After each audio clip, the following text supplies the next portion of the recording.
SHMH-MKN. Oke, Bang Ilman dulu deh sebagai praktisi hukum melihat perkara yang sekarang mulai lagi viral nih soal inisial N yang melaporkan inisial F ke Polres Jakarta Selatan dugaan anaknya aborsi dengan paksaan inisial F. Secara hukumnya sudah pantas kan untuk melaporkan soal orang inisial F itu ke kepolisian? Ya, oke. Mengenai pantas atau tidak, ini kan tergantung kepada pembuktian. Jadi kan kalau dalam kasus ini kan dari pihak N juga masih menunggu hasil visum. Hasil visum itulah yang membuktikan dari visum dappertum dibuka misalnya ini apakah ada pernah adanya aborsi atau pernah ada kehamilan, itu bisa dicek di situ. Nah, ketika memang ada aborsi, karena ini masih anak di bawah umur ya, sesuai dengan Undang 23 tahun 2002, ini masih dilindungi. Nah, siapakah yang menyuruh melakukan aborsi, itulah yang akan dikenakan. Seperti itu. Nah, pasalnya yang diterapkan itu lebih kepada pasal 346 KUHP, terus itu ancamannya 4 tahun, juga ada undang-undang khusus Undang-Undang nomor 1 tahun 2003, pasal 463 juga ancaman hukumannya 4 tahun bagi yang mengaborsi tanpa izin, maksudnya tanpa izin dari Kementerian Kesehatan atau tanpa dasar, dan bukan pelaku dari tindak pidana pemerkosaan ya. Jadi kalau korban pemerkosaan masih boleh melakukan aborsi gitu. Tapi kan ini bukan hanya permasalahannya, kan ada percintaan dalam tanda kutip, ada dugaan suka sama suka, Bang. Gimana melihatnya, Bang? Ya. Jadi undang-undang kita membatasi suka sama suka itu, dan ada orang itu dianggap dewasa itu setelah di atas 18 tahun. Dan pengertian anak di dalam Undang-Undang 23 tahun 2002 ya, tentang perlindungan anak itu di mana anak tersebut di bawah 18 tahun. Bagi 17 misalnya usianya 17 tahun 355 hari pada saat kejadian itu berlaku, itu masih dia anggap anak. Nah, jadi seorang anak itu dianggap belum dewasa untuk memutuskan, dia belum cakap gitu kan. Jadi karena belum cakap itu belum bisa dikatakan suka sama suka. Otomatis bagi seseorang yang memacari anak di bawah umur, ada pelanggaran, ada ancamannya. Itu ada di Undang-Undang nomor 23 tahun 2004. Terus ada Undang-Undang 35 tahun 2014 ya, tentang perlindungan anak ya, di pasal 76D ya. 76D ini lebih kepada melakukan persetubuhan terhadap anak di bawah umur, ancamannya bisa dari 5 tahun sampai 15 tahun. Terus kalau untuk pencabulan juga di pasal 76E, itu ancaman hukumnya juga sangat tinggi juga bagi anak di bawah umur. Gitu. Itu ada intinya secara hukum undang-undang membenarkan bahwa inisial M ini sebagai ibu itu berhak ya untuk dalam tanda kutip untuk memberikan atau melaporkan seorang inisial F itu ya, Bang. Karena masih lindungan seorang ibu sendiri, Bang.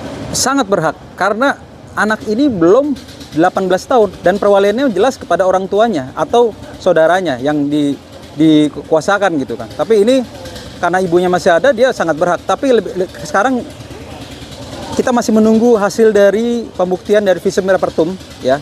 Kalau memang hasilnya sudah keluar dan dianggap anaknya N ini telah melakukan aborsi atau telah ada dugaan juga tanda-tanda dia melakukan pernah melakukan persetubuhan atau apa, itu akan dikenakan siapa yang dikenakannya? Orang dewasa yang melakukan terhadap anak di bawah umur gitu. Tapi kan rumor yang beredar ini kan buktinya ada di chat HP seorang anaknya sendiri, itu inisial sendiri, Bang. Gimana?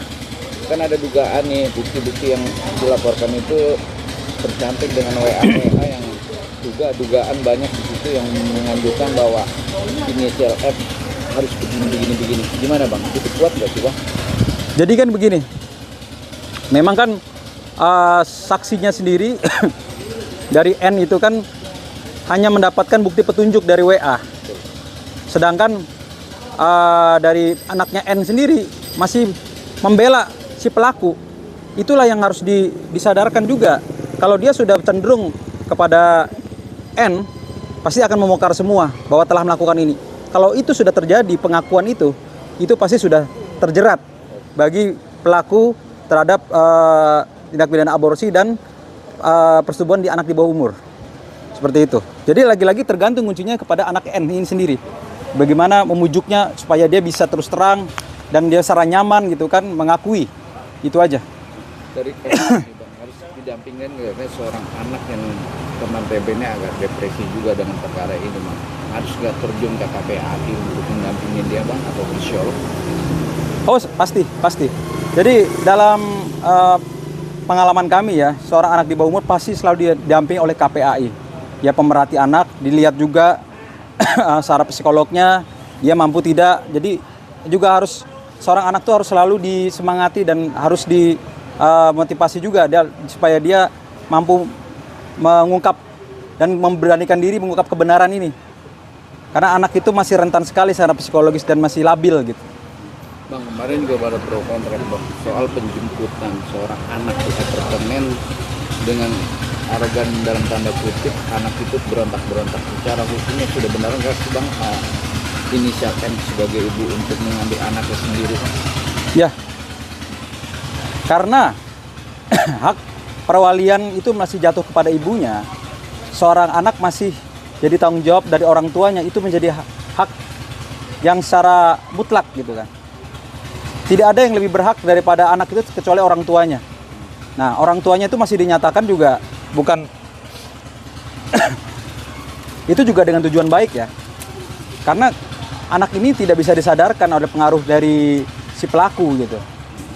Kami juga belum bilang pelaku karena memang masih dalam penyidikan dugaan gitu kan. Tapi seandainya itu terjadi pun yang berhak itu adalah orang tuanya secara mutlak. Tapi kan juga dugaan juga telah lahir pernah mengaku statement di salah satu sosmed bahwa dia sudah dikeluarkan di kakak sendiri. Itu cuma hanya buat apa? Dikeluarkan di kakak. Oke. Nah, secara hukumnya memang ya dibenarkan juga dalam tanda kutip. Apakah itu tidak sah lagi atau sah nggak sih Bang? Seorang ibu itu tetap darah dagingnya sendiri Bang kalau mau secara hukumnya? Ya. Kakak itu adalah pencatatan administrasi dan bukan untuk pengeluaran seorang anak dan bukan jadi dari daging orang tuanya. Jadi anak sampai tua pun tetap melekat, orang tua hanya satu gitu. Dan ini tidak bisa ada putusan apapun yang bisa membatalkan seorang anak kepada ibunya gitu. Jadi ini hanya pencatatan administrasi bahwa si anaknya N ini dikeluarkan dalam KK. Ini ancaman hukuman sanksi aja lah sebenarnya, sanksi. Tapi lagi-lagi anak ini kan kayaknya memang ya masih labil lah, masih bisa dipengaruhi lah seperti itu.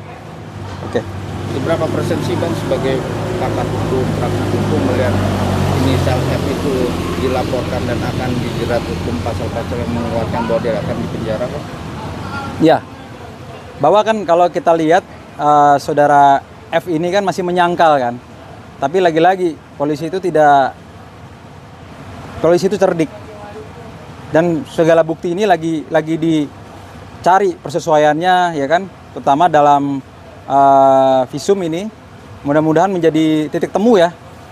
Apakah ini kasus ini bisa dilanjutkan sebagai tindak pidana perlindungan anak atau aborsi? Kita masih menunggu di sini, jadi kami belum bisa mendahulukan itu. Tapi pasal menjerat itu dengan pasal apa Bang dan hukumnya apa Bang yang perjelas sedikit Bang?